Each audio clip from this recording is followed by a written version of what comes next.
Hello दोस्तों, कैसे हैं आप सब मेरे भाइयों। तो आज की क्लास के लिए रेडी हैं आप सभी दोस्त। जल्दी से अपनी प्रेजेंट लगा दो सभी दोस्तों, और अपनी क्लास जो है वो अपनी जल्दी ही हम स्टार्ट करेंगे। सभी दोस्त जुट जाइए एक बार, और मेरे को इतना बता दीजिए कि वॉइस वगैरह जो है वो क्लियर आ रही है कि नहीं। ठीक है, अगर वॉइस वगैरह ओके है, सब नेटवर्क इशू नहीं है, तो हम अपनी क्लास जो है वो आज की स्टार्ट करेंगे।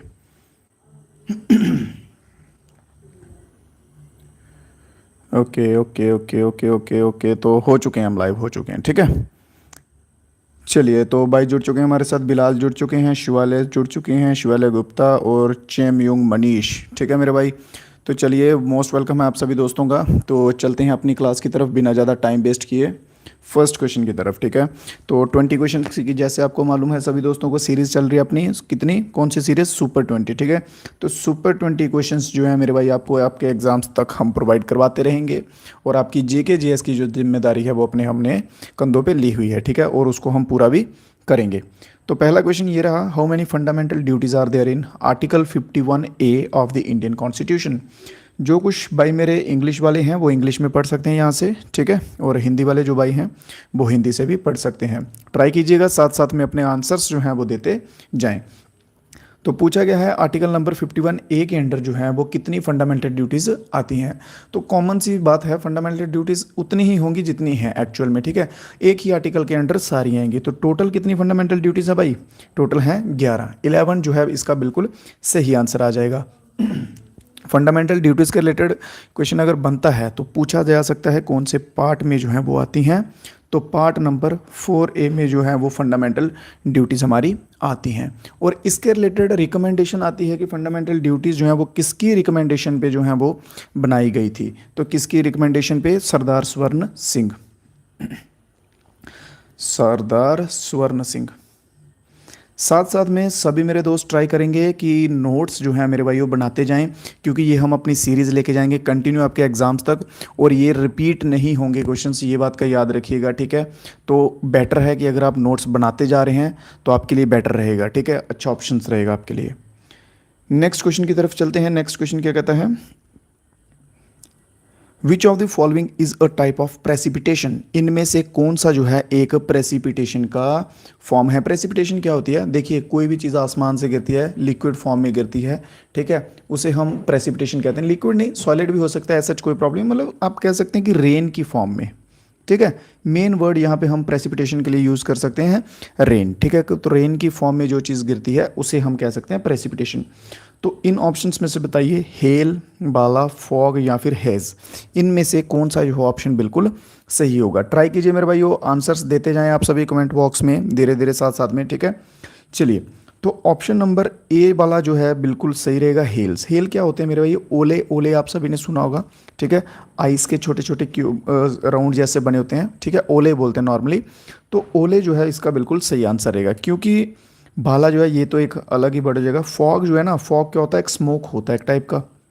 ठीक है, वो नीचे नहीं गिरता, वो आसमान में ही रहता है। हेज जो है ये क्या होती है? ये भी एक टाइप की डस्ट होती है, या स्मोक कह सकते हैं आप इसको भी। ये रहता है। ठीक है, तो ये दोनों जो हैं ये उसकी कैटेगरी में नहीं आएंगे। तो ऑप्शन नंबर ए मेरे भाइयों बिल्कुल सही हो जाएगा। ठीक है, अभी एक चीज़ का ध्यान रखिए, अगर स्टार्टिंग्स में आपको क्वेश्चंस नहीं आते हैं, मेरी बात एक ध्यान से सुन लीजिए, अगर क्वेश्चन नहीं आ रहे हैं, घबराने की कोई बात नहीं है। बस इतना याद रखो कि अभी हम सीख रहे हैं। ठीक है, अभी हम क्या कर रहे हैं मेरे भाइयों? सीख रहे हैं। जब हमारा सिलेबस ख़त्म हो जाएगा, जो क्वेश्चंस हम एक बार पढ़ लेंगे, अगर उसके बाद नहीं आएंगे तो फिर हमें निराश होने की जो है वो ज़रूरत होगी, क्योंकि हमने पढ़ी हुई चीज़ हमें नहीं आ रही है। क्लियर? तो देखते हैं next question. What is the synthesized molecule released during cellular respiration पूछा गया। ठीक है, सेलुलर रेस्पिरेशन के दौरान, जो रेस्पिरेशन के दौरान प्रोड्यूस होते हैं मोलिक्यूल्स, उन्हें हम जो है वो किस फॉर्म में जानते हैं या किस नाम से जानते हैं। ऑप्शंस सभी क्वेश्चन में आपको दिए रहेंगे। अभी आपकी ड्यूटी है कि आपको आंसर देना है। ठीक है, चलिए। एंडिनोसाइन ट्राइफॉस्फेट,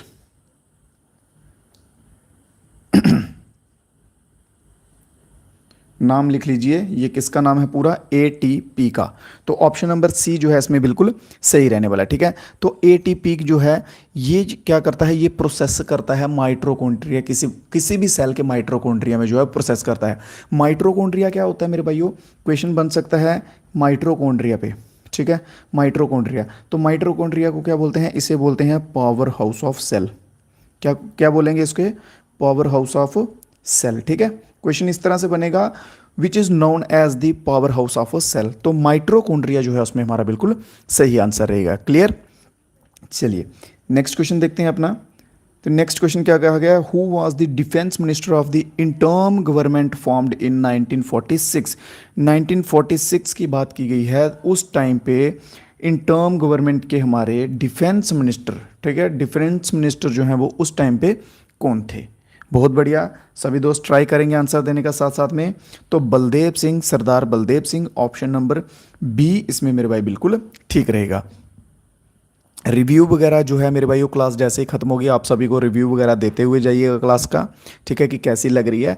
क्वेश्चंस जो है, क्वेश्चंस की गारंटी मैं लेता हूँ, क्वेश्चंस आपको एकदम आपके सिलेबस के अकॉर्डिंग आएंगे, ठीक है। क्वेश्चंस के टेंशन मत लीजिए, बस आप रिव्यू दीजिएगा कि क्लास समझ आ रही है कि नहीं आ रही। क्लियर। चलिए, तो सरदार बलदेव सिंह जो है उस टाइम के कौन थे, डिफेंस मिनिस्टर थे, ठीक है। और फाइनेंस मिनिस्टर भी याद रख लीजिए, ये भी इंपॉर्टेंट हो सकता है, तो लियाकत अली खान, लियाकत अली खान। राइटिंग वगैरह समझ आ रही है ना मेरी भाई, इतनी गंदी तो नहीं लग रही कि समझ ही ना आए आपको। चलिए नेक्स्ट क्वेश्चन की तरफ चलते हैं। अगला क्वेश्चन क्या कहता है, विच of the following rivers has the largest basin area in peninsular India. Peninsular India जो है वहाँ का पूछा गया है, प्रायद्वीपीय भारत में सबसे बड़ा एरिया जो है वो कौन सी रिवर का है। सबसे बड़ा पेनिनसुलर एरिया पता है ना आप सभी को भाई कौन सा है, ठीक है। मेरे यार चलो ट्राई करता हूँ थोड़ा सा बनाने का, बट ज़्यादा अच्छा नहीं है। चलिए ये मान लीजिए, आप गैस कर लो कि ये इंडिया का मैप है, ठीक है। और इसमें ये जो एरिया है ना, ये वाला, ये एरिया है पेनिनसुलर एरिया, जो कि किससे बना है, लावा के फॉर्मेशन से, लावा से बना हुआ है। इसके पीछे का प्रूफ क्या कि सर लावा से ही बना हुआ है, यहाँ की ब्लैक सॉइल है।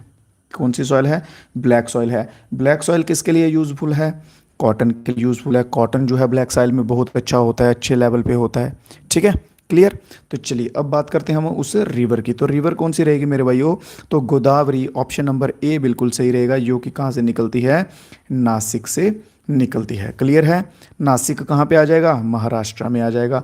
महाराष्ट्र की लोकेशन की बात कर ली जाए तो ये रही महाराष्ट्र की लोकेशन। क्लियर है। चलिए किसी भाई को कोई अगर डाउट वगैरह रह जाए ना तो वो बता दीजिएगा, लाइव में हो सके तो ऐसे बता दीजिए, अदरवाइज कमेंट बॉक्स में बोल दीजिएगा, वहाँ पे भी आपका जो है वो डाउट क्लियर कर लेंगे, ठीक है। क्वेश्चन पूछा गया, all synthetic fibres using raw material of petroleum. जितने भी सिंथेटिक फाइबर हैं, यहाँ पे क्या बोला गया है, पेट्रोलियम का यूज़ करके जिन्हें प्रिपेयर किया जाता है उस प्रोसेस को क्या कहते हैं, ठीक है। तो पेट्रोकेमिकल नाम से जितने भी आप कह सकते हैं फाइबर्स को हम बनाते हैं, ठीक है, पेट्रोलियम का यूज़ करके, उन सभी को जो है वो पेट्रोकेमिकल कहा जाता है। क्लियर। तो ऑप्शन नंबर डी यहाँ पे मेरे भाई बिल्कुल सही होता हुआ दिखेगा, पेट्रोकेमिकल, ठीक है। जो भी केमिकल है मैन्युफैक्चरिंग के लिए यूज़ किए जाते हैं उन्हें पेट्रोकेमिकल कहते हैं। और इन्हें मेनली जो है मैन्युफैक्चरिंग सिंथेटिक्स में कौन आते हैं, जैसे कि नायलॉन हो गया और साथ में एक्रिलिन हो गया, ठीक है। ये दो इंपॉर्टेंट है, ये याद रख लीजिएगा। नेक्स्ट क्वेश्चन देखते हैं अपना। Who was the father of white revolution in India. White revolution के पिता जो हैं, वाइट रेवोल्यूशन के सफ़ेद क्रांति के जनक जो है मेरे भाई, किसे कहा जाता है। दो क्वेश्चन बनेंगे, एक बनेगा वाइट रेवोल्यूशन पे और एक बनेगा ग्रीन रेवोल्यूशन पे, तो दोनों जो है वो आपको कवर करवाता हुआ चलूंगा। तो वाइट रेवोल्यूशन की बात की जाए तो वर्गीस कुरियन जो है बिल्कुल हमारा सही आंसर रहेगा, जो कि किसके रिलेटेड थी वाइट रेवोल्यूशन मेरे भाइयों, तो मिल्क के रिलेटेड थी। तो एम एस स्वामीनाथन जो हैं ये फादर आएंगे किसके, ग्रीन रेवोल्यूशन के। किसके, ग्रीन रेवोल्यूशन के फादर आएंगे। इस रेवोल्यूशन में क्या हुआ था, HYV हाई याइल्ड वैरायटी सीड्स जो हैं इनका यूज़ करने लगे थे, जो कि स्पेशली किस में किया था, वीट में किया था। वीट क्या होता है मेरे भाई, गेहूं जो है, गेहूं में किया गया था, जिससे उत्पादन अच्छे लेवल पे बढ़ सका था हमारा। क्लियर। और एक और नाम देखिए बीच में, जो साउथ के बच्चे हैं ना, अगर उनकी साइड का पेपर होगा तो उनमें ये क्वेश्चन आ सकता है, चिदम्बरम सुब्रमण्यम जो है, इनके ऊपर आ सकता है कि ये जो है किस नाम से जाने जाते हैं। तो चिदम्बरम सुब्रमण्यम जो है मेरे भाइयों, इन्हें जाना जाता है तमिलनाडु के, कहा जाता है इन्हें father of green revolution, Tamil Nadu के father of green revolution. Clear है मेरे भाई, किसी भाई को कोई डाउट तो नहीं? अगर कोई डाउट हो तो बता दीजिएगा। क्लियर, डाउट जो है वो आपके मैं क्लियर करूंगा। ये कमेंट क्यों डिलीट कर रहे हो भाई? कमेंट्स करके मेरे को बताइए जरा, क्या आंसर गलत आ रहे हैं आपके? कोई बात नहीं यार, आ रहे हैं तो आने दो, ठीक है। शेख, शेख हो गया, चेमयुंग, बिलाल, कोई बात नहीं, आ रहे हैं गलत आने दो, उसमें क्या है यार, कुछ नहीं होता, ठीक है, डिलीट मत करो। नेक्स्ट क्वेश्चन है, where was the headquarter of theosophical society located in British India? Theosophical society, ठीक है, जो है उसका ब्रिटिश इंडिया के दौरान मुख्यालय जो है, हेडक्वार्टर मेरे भाई कहाँ था? क्लियर, उसका हेडक्वार्टर जो है वो कहाँ था? अगर तो कांस्टेबल का पेपर आएगा, ठीक है, तो कांस्टेबल के पेपर में ऐसे ऑप्शंस रहेंगे, तो हम आंसर करेंगे क्या, मद्रास कर लेंगे। अगर मान लो कांस्टेबल के ऊपर लेवल का पेपर आ गया थोड़ा, अगर आप किसी ऊपर लेवल के पेपर की तैयारी कर रहे हैं, एसआई की कर रहे हैं, ठीक है, तो उसमें जब ये आएगा ना, तो उसमें मद्रास की जगह पता क्या आएगा? मद्रास की जगह उस जगह का नाम आएगा, अद्यार करके उस जगह का नाम है, ठीक है, जो कि कहाँ पड़ती है? मद्रास में पड़ती है। क्लियर, तो ये है कहाँ पे अभी करंटली, जो है करंटली कहाँ पे है? चेन्नई में। क्लियर, करंटली कहाँ पे है मेरे भाई? चेन्नई में, ठीक है। और अगर बात कर ली जाए इसकी फाउंडेशन की, अगर इसकी बात की जाए, फाउंडेशन की बात की जाए, तो 1875 जो है मेरे भाई बिल्कुल सही टाइम पीरियड रहेगा। क्लियर है यहाँ तक? बहुत बढ़िया, बाजिद पठान, बहुत बढ़िया मेरे भाई। चलिए नेक्स्ट क्वेश्चन पे चलते हैं। Which of the following in humans remove the excretory substance in the form of soluble nitrogen compound? excretory कौन से होते हैं सब्सटेंस जिन्हें हम बाहर निकालते हैं? आप एग्जाम्पल के लिए कह सकते हैं मलमूत्र, ठीक है। ह्यूमन में से रिमूव की बात की गई है, तो उन्हें जो है वो क्या कहा जाएगा? सॉरी, नाइट्रोजन जो है वो इन्होंने पूछा है कि कहाँ पे होते हैं, ठीक है, कहाँ से वो हटाए जाएंगे। तो किडनी जो है यहाँ पे बिल्कुल सही आंसर रहेगा हमारा, किडनी। बट किडनी आप कहोगे कि सर आप तो हमें पागल बना रहे हो, किडनी तो ऑप्शन में नहीं है, ठीक है ना। आप कहोगे सर किडनी तो ऑप्शन में नहीं है, बट एक दूसरा नाम भी है जो कि किडनी में होता है, वो क्या होता है मेरे भाई? नेफ्रॉन्स, ठीक है, नेफ्रॉन इन दी किडनी, ठीक है, नेफ्रॉन होता है जो किडनी में, उसके द्वारा। और ये किस फॉर्म में निकलता है मेरे भाई? इन द फॉर्म ऑफ, देखिए अगर कुछ लिख नहीं रहा हूँ तो वो मैं भूल रहा हूँ, ठीक है। अगर आप नोट्स बना रहे हैं तो साथ साथ में नोट्स बना लीजिए मेरे भाई, अदरवाइज स्क्रीनशॉट ले लीजिए, बाद में फ्री होके जो है तब नोट बना लीजिएगा, ठीक है। बट कीजिएगा ज़रूर यार, आपके लिए बोल रहा हूँ, इंपॉर्टेंट रहेगा, रिवीजन के लिए बहुत हेल्पफुल रहेगा मेरे भाई। एक बार जॉब लग जाएगी सब बदल जाएगा, थोड़े दिन हैं, कर लो मेहनत, ठीक है। नेफ्रॉन्स में होता है, नेफ्रॉन कहाँ आएगा? किडनी में आएगा। और किस फॉर्म में निकलता है? यूरिया एंड एमोनिया जो है इसमें बिल्कुल सही रहेगा। क्लियर है? तो ऑप्शन नंबर ए मेरे भाई बिल्कुल सही आंसर हो जाएगा।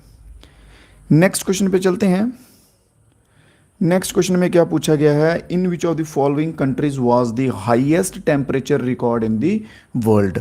एक चीज़ आपको मैं और बता दूं, देखो हम क्या करते हैं पढ़ते दौरान ना, मान लो कि मैंने अभी पूछ लिया कि किस टाइप का कह दूँ, कुछ भी कह लो, एक हाईएस्ट माउंटेन पूछ लिया मैंने, क्वेश्चन में पूछ लिया हाईएस्ट माउंटेन बताओ, ठीक है, हाईएस्ट माउंटेन बताओ, और आप सभी को पता है कि हिमालय जो है वो सबसे ऊंचा है, बट मान लो मैंने ऑप्शन में जो है वो हिमालय दिया ही नहीं है, ठीक है, ऑप्शन में जो है एग्जामिनर है उसने हिमालय दिया ही नहीं है, उसने जो सेकंड हाईएस्ट माउंटेन है वो दे दिया, मान लो उसने K2 दे दिया है ऑप्शन में, ठीक है, Aravalli hills they the, Shivalik hill they the, Udayagiri hills they दी, ठीक है, ये दे दिया।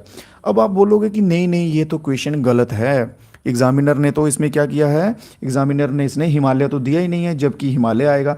बट मेरे भाइयों वहाँ पे आपको क्या करना है, जो ऑप्शंस दिए हुए हैं उनमें से देखिए इन चार में से हाईएस्ट जो है वो कौन सा है। अगर तो ऑप्शन नंबर ए है तो ऑप्शन नंबर ए के साथ टिक करके आ जाइए, ये मत सोचिए कि ये गलत है, इसका हमें प्लस मार्क्स मिल जाएगा, ठीक है। तो चलिए इसी तरह से अब हम अपने क्वेश्चन को देखते हैं कि हाईएस्ट टेम्परेचर रिकॉर्डेड वाली जगह जो है देश में कौन सी है। वर्ल्ड में पूछा गया, यहाँ पे वर्ल्ड में, संसार में।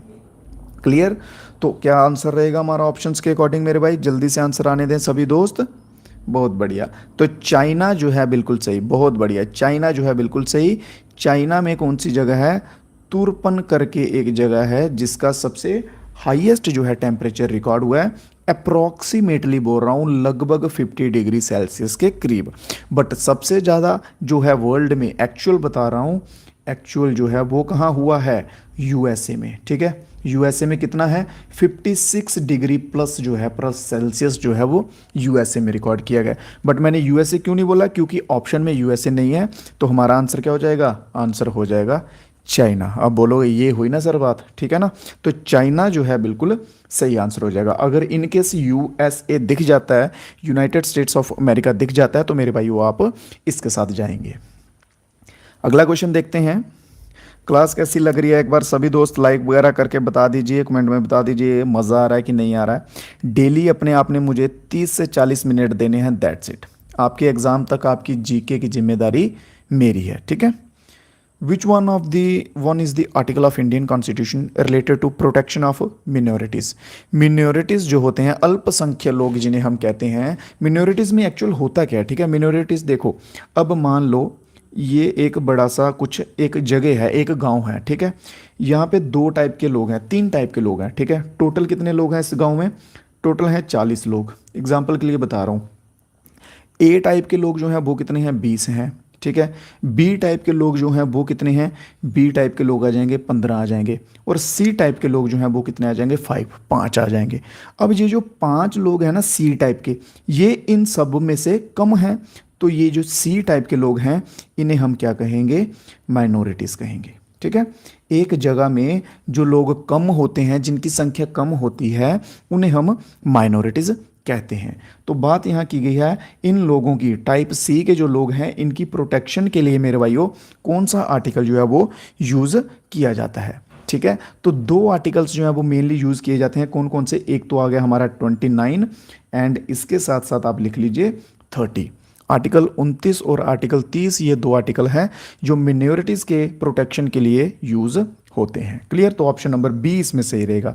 चलिए बाकी के आर्टिकल्स भी देख लेते हैं जो साथ में दिए हुए हैं। आर्टिकल 26 दिया हुआ है, ये क्या करता है, मान लो आपका कोई भी धर्म है, ठीक है, आप ए धर्म से हो, आपका धर्म है जो वो है ए, ठीक है। तो आप क्या करते हैं, ये आर्टिकल 26 के अंडर उस धर्म में, उस धर्म के लिए आप कोई भी संस्थान खोल सकते हो, उसके लिए इंस्टीट्यूट बना सकते हो। मान लो आपके धर्म में ऐसे करके घर बनाते हैं, तो आप अपने धर्म के लिए ये घर बना सकते हो। मान लो चैरिटी के लिए भी आप कुछ बना सकते हो। तो ये इसकी आज़ादी जो है वो हमें क्या देता है, कौन देता है, आर्टिकल नंबर 26। समझ आ रहा है कि नहीं आ रहा जो मैं समझा रहा हूँ, ठीक है। अगर नहीं आ रहा तो एक बार फिर से वीडियो पीछे करके जल्दी से देख लो, सुन लो, डेफिनेटली समझ आएगा, ठीक है। तो इन तरह से जो है क्वेश्चंस को याद कीजिए। फिर हम बात करते हैं आर्टिकल नंबर 24 की। तो आर्टिकल नंबर 24 क्या कहता है मेरे भाइयों, कि 14 साल से कम, 14 ईयर्स से बिलो के जो बच्चे हैं उनको काम पे नहीं जाएंगे, ठीक है, उनसे काम नहीं करवाया जाएगा। स्पेशली कौन से, माइंस के काम हो गए, ठीक है। इस टाइप के जो काम है जिनसे हेल्थ के रिलेटेड जो है मेरे भाई नुकसान हो सकता है, या कोई भी टाइप का कह सकते हैं। 14 ईयर्स तक जो है एजुकेशन कंपलसरी है, क्या है, एजुकेशन कंपलसरी है। तो 14 साल के बच्चों का अगर काम करवाया जाता है तो वो चाइल्ड लेबर के अंडर आएगा। क्लियर, चलिए एक और आर्टिकल बच गया हमारा, आर्टिकल नंबर 17 बच गया। तो ये है अनटचेबिलिटी का, अनटचेबिलिटी, ठीक है, छुआछूत जिसे हम नॉर्मली कहते हैं। आर्टिकल 17 क्या कहेगा, छुआछूत। अगर कोई व्यक्ति कहता है ये गांव है, ये ए गांव के, यहाँ पे 50 लोग हैं, बी टाइप के जो हैं वो 10 लोग हैं, 50 वाले कहेंगे कि नहीं नहीं नहीं, हम बड़े लोग हैं, हम ये हैं, हम वो हैं, हमारी संख्या ज़्यादा है, तुम जो है तुम हमारे यहाँ से कुछ काम नहीं कर सकते, हमारे यहाँ का पानी नहीं पी सकते, ऐसा वैसा। तो ये जो है आर्टिकल नंबर 17 ये उस चीज़ से हमारी रक्षा करेगा, हमारी प्रोटेक्शन करेगा। उम्मीद करता हूँ क्वेश्चन समझ आ रहे होंगे मेरे भाइयों सभी को, ठीक है। अगर किसी क्वेश्चन में कोई डाउट रह जाएगा किसी भाई को तो वो भी बता सकते हैं। क्वेश्चन देखते हैं, what was the name of that Portuguese explorer who discovered the new sea route. देखो जब भी बात आती है समुद्री रास्तों की तो नाम एक जो है आप सभी ने भली भांति जो है वो जानते होंगे और अच्छे से उस नाम से सभी दोस्त वाकिफ भी होंगे। वो नाम क्या है, वास्को डा गामा, ठीक है। तो ऑप्शन नंबर डी, समुद्री रास्तों की जो है सबसे पहले खोज जो है किसने की थी, तो वो था वास्को डी गामा, जो कि कौन था, पुर्तगीज था, पुर्तगाल से आया हुआ था। क्लियर है। और सन की बात कर ली जाए तो 1498 जो है मेरे भाई बिल्कुल सही आंसर हो जाएगा। क्लियर, कौन सा? 1498। नेक्स्ट क्वेश्चन की तरफ चलते हैं। जस्ट अ मिनट, ये क्या हो गया? ओके, तो back to screen. Okay okay, next question, what is the term for the emergency declared in a country due to war, external attack और आर्म्ड रिवेलियन? उस सिचुएशन को, उस इमरजेंसी को हम क्या कहेंगे जिसमें कि कंट्री में युद्ध चल रहा हो, एक्सटर्नल अटैक मतलब पड़ोसी देश या कोई दूसरे देश जो है वो हमला कर रहे हो, आर्म्ड रिवेलियन चल रहा हो, तो वो कौन सी जो है इमरजेंसी आएगी? टोटली जो है मेरे भाइयों 3 टाइप्स की इमरजेंसी जो है वो लगती हैं। चलिए लिख लीजिए, इंपॉर्टेंट है, मोस्ट इंपॉर्टेंट, ठीक है। सबसे पहले आर्टिकल 352, फिर दूसरे नंबर आर्टिकल 356 और तीसरे नंबर पे आ जाएगा आर्टिकल नंबर 360। ये 3 जो हैं चेमजोंग, बिल्कुल सही मेरे भाई, बहुत बढ़िया। 3 जो हैं ये आएंगे इंपॉर्टेंट। आर्टिकल नंबर 352 जो है ये क्या कहता है? ये कहता है नेशनल इमरजेंसी। आर्टिकल नंबर 356 क्या कहता है? ये कहता है प्रेसिडेंशियल रूल या फिर स्टेट इमरजेंसी, ठीक है। और आर्टिकल 360 क्या कहता है? Financial emergency. क्लियर है यहाँ तक? ठीक है। तो ये जो स्टेट इमरजेंसी है ना, या प्रेसिडेंशियल रूल है, ये कैसे लगता है? On recommendation, on the recommendation of governor, क्योंकि स्टेट का हेड कौन होता है मेरे भाई? तो गवर्नर होता है, ठीक है। देखो, जब मान लो कि आर्थिक तंगी आ जाएगी, फाइनेंशियल पैसे के रिलेटेड आ जाएगी, तो लगेगा आर्टिकल नंबर 360, ठीक है, जो कि फाइनेंशियल इमरजेंसी है। मान लो कि कोई स्टेट है, वहाँ पे बहुत दंगे हो रहे हैं, जो वहाँ का सीएम है, गवर्नर है, उनसे संभाला नहीं जा रहा है, हद से चीज़ें बाहर हो गई हैं, तो वहाँ पे लगेगा आर्टिकल नंबर 356। और जब लड़ाई हो गई, मान लो कि इंडिया की, पाकिस्तान हो गया, चाइना हो गया, किसी के साथ भी युद्ध हो जाता है, बाहर के किसी देश के साथ लड़ाई हो जाती है, सब दंगे फसाद हो रहे हैं, ठीक है, जैसे रशिया का चल रहा था अभी, ठीक है, ईरान इराक का चल रहा था, वैसा कुछ हो जाता है, तो आर्टिकल 352 जो है वो वहाँ पे अप्लाई हो जाएगा। ये तीनों आर्टिकल इंपॉर्टेंट है मेरे भाई, याद कर लीजिएगा। और ऑप्शन नंबर डी जो है यहाँ पे हमारा आंसर हो जाएगा। नेक्स्ट क्वेश्चन देख लेते हैं। Who among the following is known as the architect of Indian economy? देखिए, आर्किटेक्ट ऑफ इंडियन आता है, इंडियन आता है। बहुत से बच्चे यहाँ पे कंफ्यूज होंगे क्योंकि यहाँ पे 2-3 नाम आएंगे, बट यहाँ पे इकोनॉमी जो शब्द आगे दिया हुआ है, यहाँ से जो है आपके जो डाउट कह सकते हैं वो क्लियर हो जाएंगे, ठीक है। तो चलिए देखते हैं। सबसे पहले जब बात कर ली जाए आर्किटेक्ट ऑफ इंडियन इकोनॉमी की, तो मोक्षा गुंदम, ठीक है, मोक्षा गुंदम जो है बिल्कुल ऑप्शन नंबर डी हमारे बिल्कुल सही हो जाएंगे। अगर सिंपल पूछा हो आर्किटेक्ट ऑफ इंडिया, तो हमारा आंसर क्या रहेगा मेरे भाई? जवाहरलाल नेहरू।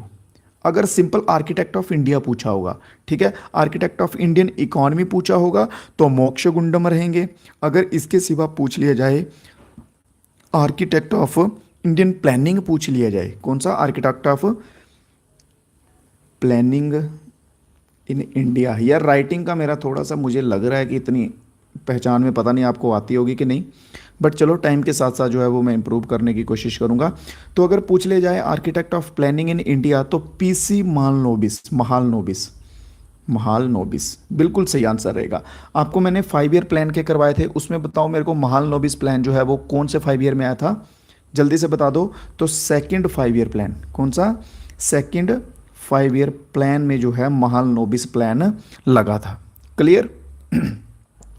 चलिए स्क्रीनशॉट ले लिया करो साथ साथ में, या फिर नोट डाउन करते जाया करो मेरे भाई। नेक्स्ट क्वेश्चन है, what is the nature of the finance commission as mentioned in article 280?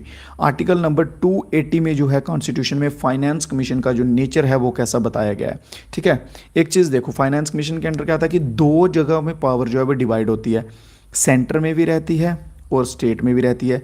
यहाँ पे सेंटर स्टेट में पावर डिवाइड हो जाए तो उसे हम कहते हैं क्वासी, ठीक है। तो क्वासी जुडिशियल जो है ये बॉडी रहेगी, तो ऑप्शन नंबर बी इसमें सही हो जाएगा। अगला क्वेश्चन देखते हैं, विच of the following sports required a net? बहुत ही बेसिक सा क्वेश्चन है यार, बताओ जल्दी से आंसर दो, जल्दी से कमेंट बॉक्स में जल्दी से। इन्होंने पूछा कि इनमें से कौन सा खेल है जिसमें नेट का ज़रूरत होता है, नेट की ज़रूरत होती है। नेट क्या होता है, मान लो ये ऐसे गेम खेल रहे हो, ठीक है, इसमें ये जालीदार लगा होता है ना, ये इसे बोलते हैं नेट। बताओ अभी जल्दी से, बेसिक क्वेश्चन है, जल्दी से आंसर आने दो, जल्दी जल्दी। बढ़िया बढ़िया बढ़िया। बैडमिंटन जो है बिल्कुल सही। चेस में क्या होगा, चेस में कहाँ नेट लगेगा, चेस में तो ऐसे ऐसे डिब्बे बने होते हैं। कबड्डी में 7 बंदे इधर 7 बंदे इधर। कबड्डी में क्वेश्चन पूछते हैं भाई कि कितने प्लेयर होते हैं ईच टीम में, तो 7 प्लेयर्स ईच टीम, ठीक है, हर एक टीम में 7 बंदे होते हैं। खो खो में तो ऐसे पोल्स लगे होते हैं दो, इधर उधर भागते हैं इनमें से भाग भाग के, ठीक है, ये होता है। तो बैडमिंटन वाले भाई बिल्कुल सही आंसर। अगला क्वेश्चन देखते हैं। Which is the longest river in south east Asia. South east Asia बोला गया है, इंडिया नहीं है, याद रखें, इंडिया नहीं, एशिया की बात की गई है। तो एशिया की बताइए सबसे लंबी, ठीक है। तो मेकोंग जो है बिल्कुल सही आंसर रहेगा, जिसकी लगभग इतनी हाइट है, लेंथ है, सॉरी, ठीक है। लगभग अप्रोक्सीमेटली बोलने का क्या मतलब है कि थोड़ी बहुत ही पॉइंट्स में, मीटर्स में आगे पीछे हो सकती है। क्लियर। तो ये जो है ये कहाँ बहती है, म्यांमार से बहती है, म्यांमार से बहती है, ठीक है। अगर सबसे ज़्यादा, एक और नाम, जैसे कि मैंने आपको पीछे क्वेश्चन में एग्जांपल दिया था ना माउंटेन वाला कि हाईएस्ट कौन सा है, तो वैसे ही एक नाम और याद रखिएगा, येलो रिवर करके, येलो रिवर करके, ठीक है। येलो रिवर ये बहती है कहाँ पे, चाइना में बहती है। ये 5000 प्लस है इसकी, कुछ 5100 200 ऐसा कुछ है, ठीक है। तो अगर येलो रिवर मेंशन होगा तो ऑप्शन नंबर येलो रिवर वाले के साथ हम जाएंगे, ठीक है। तो यहाँ पे इस क्वेश्चन के अकॉर्डिंग मेकोंग के साथ हम जाएंगे, जो म्यांमार से बहती है और उसकी लेंथ जो है अप्रॉक्सीमेटली इतनी है, ठीक है। फिर इसके सिवा एक और दूसरी ये जो है ना सालवेन करके, ये भी इंपॉर्टेंट हो जाती है, ये तिब्बत प्लेट्यू से बहती है। कौन से तिब्बत प्लेट्यू से। क्लियर। चलिए नेक्स्ट क्वेश्चन देखते हैं, second last. The word jump ball is, world नहीं आएगा यहाँ पे, वर्ड आएगा सिर्फ, ठीक है, एल मिटा दीजिए, सॉरी, क्या हो रहा भाई, हाँ सिर्फ वर्ड लिखिए, ठीक है। इन्होंने पूछा कि जंप बॉल जो है, ये शब्द जो है इनमें से किस खेल से संबंधित है, बास्केटबॉल, क्रिकेट, फुटबॉल, वॉलीबॉल। किसमें जंप जो है वो जंप बॉल ये जिसका उपयोग होता है, ठीक है। बास्केटबॉल में क्या होता है भाई, यहाँ पे बास्केट बना होता है, ठीक है, जंप करके यहाँ पे बॉल डालते हैं। अब आप कहोगे कि सर किक भी जंप करके लगाते हैं, बाईसाइकिल किक बोलते हैं इसको, ठीक है। वॉलीबॉल में आप कहेंगे सर सर्विस जो है सर्विस देते हैं जंप करके। बट सुनिए, बास्केटबॉल में क्या होता है, जब टॉस होता है ना, ठीक है, जब टॉस होता है 2 प्लेयर खड़े होते हैं, एक इस साइड होता है, एक इस साइड होता है, ठीक है। ये बीच में रेफरी होता है, इधर कहीं खड़ा हुआ होता है, ठीक है। तो रेफरी क्या करता है, बॉल को, बास्केटबॉल को ऊपर हवा में उछालता है, ठीक है, ऊपर हवा में उछालेगा, जिस टर्म को हम क्या बोलते हैं, जंप बॉल बोलते हैं, ठीक है। इसी टर्म को बोलते हैं हम जंप बॉल। फिर जब ये बॉल नीचे गिरती है, 3 डिप्स लेती है, 3 टप्पे खाती है, तो उसके बाद जो है वो गेम स्टार्ट हो जाती है। क्लियर। तो ऑप्शन नंबर ए जो है बिल्कुल सही आंसर हो जाएगा। देखो भाई मैं जीके जीएस पढ़ा रहा हूँ, जीके जीएस ही पढ़िएगा, मेरे से ड्राइंग मत सीखिएगा, ठीक है। ये मेरी ड्राइंग जो है ये मत सीखिएगा, इसको साइड रहने देते हैं, इसको हम डिलीट करते हैं। तो ऑप्शन नंबर ए यहाँ पे बिल्कुल सही हो जाएगा। नेक्स्ट क्वेश्चन देखते हैं, आज की क्लास का अंतिम और आखिरी क्वेश्चन मेरे भाइयों आप सभी के सामने है। हु कैन इंक्रीज, क्वेश्चन पढ़िए ध्यान से, डेफिनेटली सभी बच्चे आंसर्स दे पाएंगे इसका, ठीक है। ध्यान से पढ़िएगा। Who can increase self confidence, कौन है भाई जो सेल्फ कॉन्फिडेंस बढ़ाता है, through sports training, sports training के दौरान, हेल्प स्ट्रेंथन, ठीक है, ताकत होने में, मजबूत होने में, मोराल उठाने में, मोराल होता है ऐसे कॉन्फिडेंस होता है ना यार, डाउन हो जाता है, सामने बड़े बड़े प्लेयर हैं यार, ये सभी नेशनल लेवल के प्लेयर हैं, हम स्टेट लेवल के हैं, इनके सामने क्या खेलेंगे। बट नहीं, वहाँ पे वो इंसान क्या करता है, बोलता तुम किसी से कम नहीं हो, ये बात याद रखो, तुम भी, ये जो नेशनल लेवल के हैं ये भी इन्हीं में से निकल के गए हैं, तुम इनको टक्कर दे सकते हो, ठीक है। ये यहाँ पे मोराल बढ़ाएगा। फिर आगे बोला कि एक्ट एज अ फ्रेंड, अगर मान लो कि तुम्हारी परफॉर्मेंस अच्छी नहीं हुई, फिर वो दोस्त की तरह तुम्हारे कंधे पे हाथ रखेगा, बोलेगा कोई बात नहीं यार, कुछ नहीं होता, नहीं हुई तो नेक्स्ट मैच में फोड़ लेंगे इनको, उसमें क्या है, ठीक है। और साथ में समझाएगा भी, काउंसलर होता है जो अच्छे से गाइड करते हैं, समझाते हैं, फिर वो आपकी गेम खत्म होने के बाद आपको समझाएगा मेरे भाई कि तूने जो है वो यहाँ पे गलती की, तूने यहाँ पे गलती की, इस चीज़ को सुधारो, तो ये सभी काम जो है ये कौन करता है? बिल्कुल सही आंसर आ चुका है, बाजिद, बिलाल, चेमजोंग, बिल्कुल सही। तो कोच जो है एक गेम का या एक टीम का जो होता है, कोच जो होता है वो ये सारे काम करता है, ट्रेनिंग भी देता है, ठीक है, कॉन्फिडेंस बढ़ाता है, स्ट्रेंथ करता है, मोरल अप करता है, काउंसलर होता है और एज अ फ्रेंड भी जो है हमारे साथ ट्रीट करता है। तो ऑप्शन नंबर ए बिल्कुल सही हो जाएगा मेरे भाई। तो आज की क्लास के जो क्वेश्चंस थे, आज की क्लास के क्वेश्चंस हो चुके हैं। किसी भाई का कोई डाउट हो, कोई क्वेरी हो, कोई सवाल हो मन में, जल्दी से पूछ लीजिए, फिर हम जो अपनी क्लास ख़त्म करेंगे, ठीक है। फिर कल से फिर मिलेंगे इसी क्लास में इन्हीं क्वेश्चंस के साथ, कुछ सॉरी इन्हीं के साथ नहीं मिलेंगे, कुछ नए क्वेश्चंस के साथ मिलेंगे डेफिनेटली, जो आपको एग्ज़ाम में हेल्पफुल रहेंगे, मदद करेंगे, आपको मार्क्स ला के देंगे, आपको यूनिफॉर्म तक पहुंचाएंगे, ठीक है मेरे भाई। तो चलिए, आई होप किसी भाई का कोई डाउट नहीं है। व्हाट्सएप ग्रुप, व्हाट्सएप चैनल वगैरह जो है वो ज्वाइन कर लीजिएगा, वहाँ पे आपको अपडेट्स जो हैं वो मिलते रहेंगे, ठीक है, टाइम टू टाइम। तो दीजिए इजाज़त मेरे भाइयों, साथ में रिव्यू जो है मेरे भाई सभी ज़रूर दे दें और वीडियो को लाइक वगैरह भी कर दीजिए करिएगा गलती से। तो मिलते हैं कल फिर से नई क्लास में। बहुत मज़ा आया है क्लास पढ़ने में सर, बस बस बस यही तो मज़ा है भाई, यही तो चीज़ चाहिए, मज़ा आना चाहिए, मज़ा भी लो साथ साथ में सीखो भी, ठीक है। Thank you so much sir, love from Darjeeling. Darjeeling अच्छी जगह है, नाइस प्लेस, आएंगे कभी घूमने, ठीक है।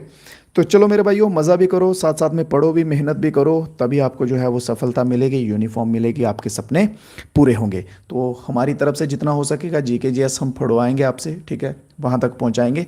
बाकी जो एक्स्ट्रा पोर्शन बचते हैं उनमें भी थोड़ी मेहनत करो अच्छे से, ठीक है। तो ऑल दी वेरी बेस्ट सभी दोस्तों को। तो मिलते हैं कल फिर से नई वीडियो में, तब तक के लिए मेरे भाइयों जय हिंद, जय Bharat. Bilal thank you so much, ठीक है, ओके, फिर मेरे भाई गुड नाइट सभी दोस्तों को, जय हिंद, जय भारत।